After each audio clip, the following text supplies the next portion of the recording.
My wife's work colleagues kept pressuring her to have an affair with her boss because he's wealthy and could upgrade her life, claiming I was holding her back and she deserved better.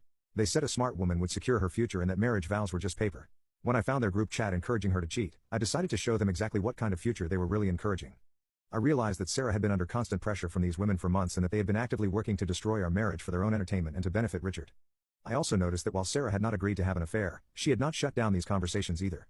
She had asked questions about what her life might be like with Richard and had engaged with the colleagues' suggestions rather than telling them to stop. I took screenshots of the entire conversation and then waited for Sarah to come out of the shower. When she did, I showed her the phone and told her I had seen the group chat. Sarah immediately started crying and apologizing, saying she had never intended to cheat and that she was just confused by her colleagues' constant pressure. Sarah explained that she had been feeling overwhelmed by the colleagues' suggestions and had not known how to handle the situation. She said she loved me and our marriage but that the women had made her question whether she was missing out on opportunities by not pursuing Richard.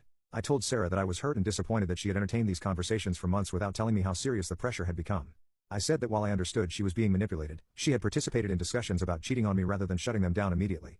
Sarah begged me to forgive her and promised that she would tell her colleagues to stop their interference in our marriage.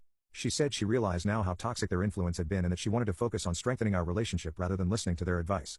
I told Sarah that I needed time to process what I had discovered and that we needed to take action to address her colleagues' behavior. I said that their systematic campaign to encourage adultery was not just disrespectful to our marriage but could potentially constitute workplace harassment. That night, I decided that Sarah's colleagues needed to understand the real consequences of their actions. They had been treating our marriage like a game and encouraging Sarah to make decisions that would destroy our relationship for their entertainment. I realized they needed to see exactly what kind of future they were actually encouraging. I spent the weekend researching Richard's background and his history with women. What I found was disturbing but not surprising. Richard had a pattern of pursuing married employees and had been involved in several workplace affairs that had ended badly for the women involved. His ex-wife had divorced him after discovering multiple affairs during their marriage. 2 former female employees had left the company after relationships with Richard had ended poorly. One woman had even filed a complaint about sexual harassment, though it had been settled out of court. Richard clearly viewed his female employees as potential conquests rather than professional colleagues.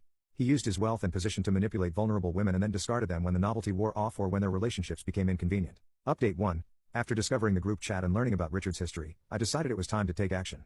I had spent a week thinking about how to handle this situation, and I realized that Sarah's colleagues needed to understand they were not just playing matchmaker but actively encouraging Sarah to destroy her marriage for a man who had a history of using and discarding women.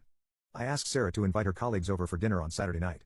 I told her I wanted to meet these women who had been giving her advice about our marriage and that I thought it would be good for everyone to have an honest conversation about the situation. Sarah was nervous about the dinner but agreed that it might help clear the air. She told her colleagues that her husband wanted to meet them and discuss the workplace dynamics that had been affecting our marriage. To my surprise, all 4 women agreed to come, probably expecting to convince me that Richard was a better option for Sarah. I spent several days preparing for this dinner. I printed out Richard's divorce records, which were public information and showed the details of his multiple affairs. I also found articles about the harassment complaint and gathered information about his pattern of relationships with employees. When Michelle, Jessica, Amanda, and Lisa arrived on